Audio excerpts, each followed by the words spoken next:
আসসালামু আলাইকুম এভরিওয়ান, সবাইকে রমজানের অনেক অনেক শুভেচ্ছা। আজকের সকালটা এত বেশি সুন্দর ছিল, বাইরে কুয়াশা ছিল। এদিকে আমার মেয়ের এই ভিডিওগুলো হচ্ছে কালকের। আমি আজকে ভাবলাম আপনাদের সাথে একটু গল্প করি, সব সময় তো হচ্ছে কি করছি না করছি এগুলোই বলি। বাট এই ভিডিওগুলো হচ্ছে কালকের। আনিবা একটা বাবল কিনেছিল এবং ওইটা সারাদিন আমরা সবাই ফুলাতে ফুলাতে টায়ার্ড হয়ে গেছি। আমার মেয়ের তো কোনো টায়ার্ডনেস নাই, মাশাল্লাহ মাশাল্লাহ। খাওয়া নাই দাওয়া নাই, তারপরেও মাশাল্লাহ এনার্জেটিক, যা একটু টুকটাক খায় সেটাই। সো আজকে আপনাদের সাথে একটু শেয়ার করি যে আপনারা অনেকেই আমাকে ইনবক্সে বলেন, আপু ছোট বাচ্চা নিয়ে কিভাবে এত কিছু সামলান, কিভাবে আপনি এত কিছু সব দিকে ম্যানেজ করেন, বা এইসব ভ্লগ করা, ভিডিও করা, এডিট করা, এগুলো তো হচ্ছে মুখের কথা না। এগুলোর জন্য অনেক এফোর্ট লাগে, অনেক টাইম লাগে এবং ধৈর্য লাগে। হ্যাঁ, আমি মানি এগুলোর জন্য টাইম লাগে, ধৈর্য লাগে, এফোর্ট লাগে। ইভেন অনেকেই আমাকে এটা বলে, অনেকে না অ্যাকচুয়ালি এক দুজন বলেছে যে আমরাও চাই বাট ছোট বাচ্চা নিয়ে এরকম ভ্লগ করতে পারি না। তো আমি বলবো যেই টাইমে আপনারা হচ্ছে বসে বসে রিলস দেখেন, আমার ভিডিও দেখেন, সেই টাইমগুলোতে আপনারা চাইলে হচ্ছে যে ভিডিওগুলো এডিট করে ফেলতে পারেন। আমি যেটা করি আর কি। সো এখন আনিভাকে নিয়ে যাচ্ছি হচ্ছে আব্বুর ওষুধ কিনতে। ওষুধের দোকানে গেলে আনিবার এটা নেওয়া লাগবে। এই বিস্কিটটা হচ্ছে আনিবার খুবই পছন্দ, সবগুলো সে খায় না। ওরিওর মধ্যে আবার যেটা চকলেট ক্রিম আছে সেটাই সে খাবে। গাড়িতে ঢুকে হচ্ছে আবার নিজের বিস্কিট নিজে গুছিয়ে রাখছে। এইভাবেই হচ্ছে আমার আনিবাকে নিয়ে দিন যায়। এইভাবেই আনিবাকে নিয়ে হচ্ছে আমি টুকটাক ছোট ছোট ক্লিপ নিয়ে ফেলি। পরে যখন আনিবা ঘুমায় আমি এডিট করি, ভয়েস ওভার দেই। আসলে অনেক ধৈর্য লাগে, অনেক সময় লাগে।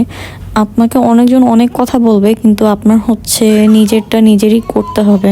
আর এই যে আনিভাকে নিয়ে আমি ভিডিও করি, আসলে বাসায় হেল্পিং হ্যান্ড না থাকলে পসিবলই হতো না। রান্নার মানুষ না থাকলে এগুলো আসলে কোনোভাবেই পসিবল হতো না। পরদিন বের হয়েছিলাম আনিভাকে নিয়ে একটু টুকটাক জিনিসপত্র কেনার জন্য। আমার মেয়েকে দেখেন, সে একটা বাবল কিনে শেষ করে পরদিনই আরেকটা বাবল কিনতে গেছে। তুমি কালকেই নিছো মা? এটা তো কালকেই নিয়ে গেছো।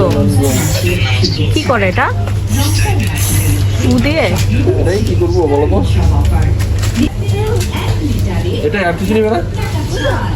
আর কোনো খেলনা নিবে না? আচ্ছা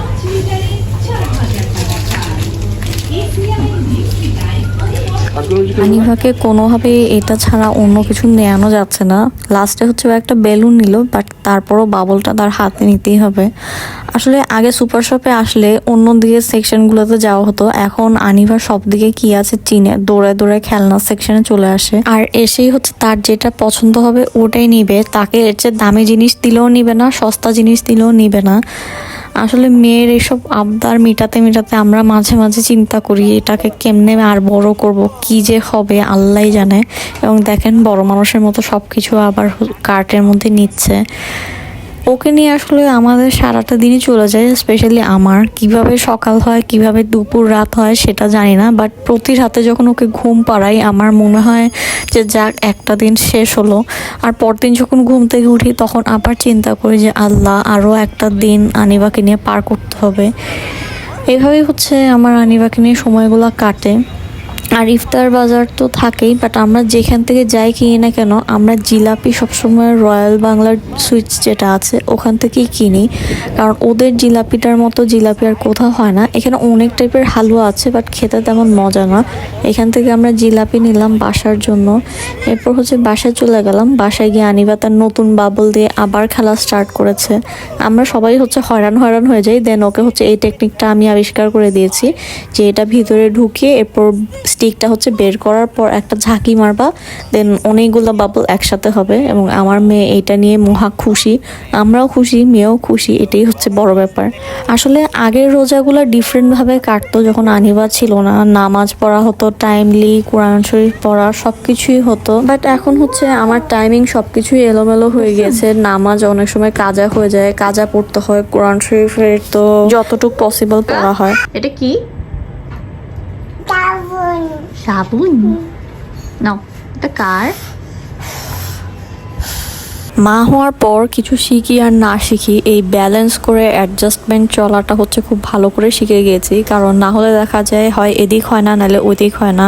অনেক সময় দেখা যায় ঘুমায় যাই, আনিবা ঘুম মানে আমিও ঘুম, অনেক সময় হয় ও ঘুমাচ্ছে আমি দৌড়াচ্ছি এরকম। যেমন আজকে আনিবাকে ঘুম পাড়াতে অনেক লেট হয়েছে। এদিকে আম্মু হচ্ছে রোলের জন্য ব্যাটার করেছিল, আমি এসে তাড়াতাড়ি করে রোলের রুটিগুলো করে দিলাম। দেন আম্মু হচ্ছে রোল বানাচ্ছিল, আমি রুটিগুলো করে দিচ্ছিলাম, এভাবেই করছিলাম।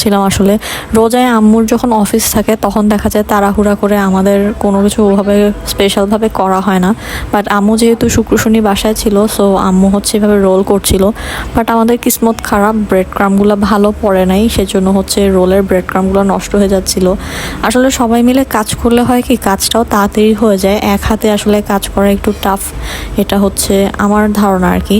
আর বেবি নিয়ে আসলে এক হাতে কাজ করা পসিবলও হয় না। দেন আমি হচ্ছে বেসন গুলিয়ে দিচ্ছিলাম লাবণ্যকে। বাসায় হচ্ছে যেই চিকেনটা করা হয়েছিল রোলের জন্য, ওইটা সিদ্ধ করার যে স্টকটা ছিল ওইটা দিয়ে হচ্ছে আমরা ভেজিটেবল ক্লিয়ার স্যুপ বানায় ফেলছি। আম্মুরই আইডিয়া, বললো যে নষ্ট না করে এটা বানায় ফেলা ভালো। এরপর বেশি টাইম আর ছিল না, সো আমি হচ্ছে রোলগুলো দিয়ে দিচ্ছিলাম একটা একটা করে। বাট আমাদের রোলগুলো ব্রেড ক্রামের কারণে একটু এদিক ওদিক হয়ে যাচ্ছিল, বাট খেতে হচ্ছে খুবই মজা হয়েছিল। এটা হচ্ছে আম্মুর একটা রেসিপি, চিংড়ি দিয়ে করে, এইদিকে রোল হচ্ছে, সব মিলিয়ে তাড়াহুড়া। ও আচ্ছা, ওই দিন আরেকটা রেসিপি করেছিলাম, সেটা হচ্ছে কুমড়া দিয়ে, মিষ্টি কুমড়া যেটা বলে, মিষ্টি কুমড়া দিয়ে হচ্ছে বেগুনির মতো করে। এটাও খেতে মজা হয়েছিল, কারণ মিষ্টি কুমড়াটা খুবই মজা ছিল দেখে আম্মু বললো মিষ্টি কুমড়া দিয়ে একটু করে দেখি। এটা থেকে হচ্ছে আমাদের আপার কথা মনে পড়ে গিয়েছিল।